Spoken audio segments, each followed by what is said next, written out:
मंडळी नमस्कार, स्वागत आहे तुमचं सागर डुकरे ऑफिशियल या चॅनलवर.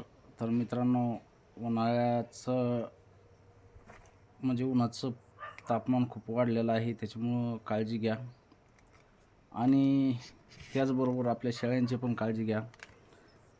तर मित्रांनो, आता सध्या पावसाळ्यामध्ये लागणाऱ्या चाऱ्याचं आपलं नियोजन चालू आहे आणि पावसाळ्यामध्ये लागणाऱ्या चाऱ्याचं आपण कसं नियोजन केलेलं आहे त्यामध्ये तुम्हाला थोडक्यात माहिती सांगण्याचा प्रयत्न करतो आहे मी. कारण काय झालं, यावर्षी आपल्याला तुरीचं बुसकट नाही भेटलं, पण जे काय आहे आपल्याकडं ते मी तुम्हाला दाखवण्याचा प्रयत्न करतो आहे. तर हा बघा, आपण हरभऱ्याचं बुसकट आणि हे बघा बांधी कडवा, हा कडवा टाकलेला आहे आतमध्ये आणि इकडं दिसत असेल तुम्हाला हरभऱ्याचं बुसकट असं जमा करून ठेवलेलं आहे. हा कडवा डायरेक्ट घरामध्ये टाकून दिला आपण. कारण काय होतं, पावसाचं कमी जास्त पाऊस आला की काही भिजतं आहे बाहेर आणि इतका थोडा चारा असल्यामुळं आपल्याला चाऱ्याला थोडं जीव लावणं खूप गरजेचं आहे. त्याच्यानंतर इकडं पण चारा आहे आपला. तर हे ज्वारी मोडणं चालू इकडं. हे मोडण झाल्याच्यानंतर हा कडबा खूप वाढलेला आहे मित्रांनो. तर असे काही जास्त पेंड्या नाही निघणार, 70-80 पेंडी निघन त्याच्यामध्ये.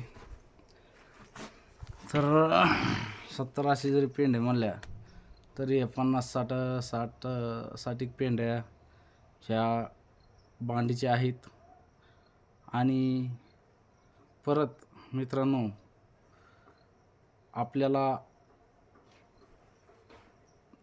आपल्याकडं गवत आहे, मेथी घास आहे.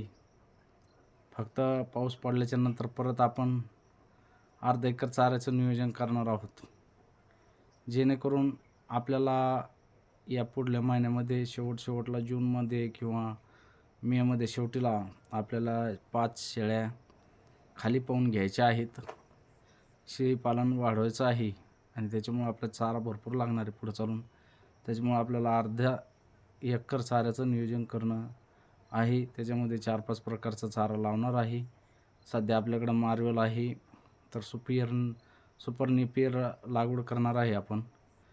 आणि त्याच्यानंतर दशरथ घास, परत तुती, शेवरी असे 4-5 प्रकारचे गवत आपण शेळ्यांसाठी लावणार आहोत. ते पण व्हिडिओ तुम्हाला बघायला भेटतील.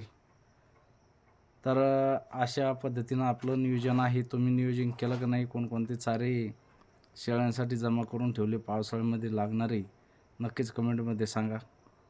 आणि व्हिडिओ आवडल्यास व्हिडिओला लाईक करा मित्रांनो. नवीन असाल तर आपल्या चॅनलला सबस्क्राईब करा. तर चला थांबतो इथंच.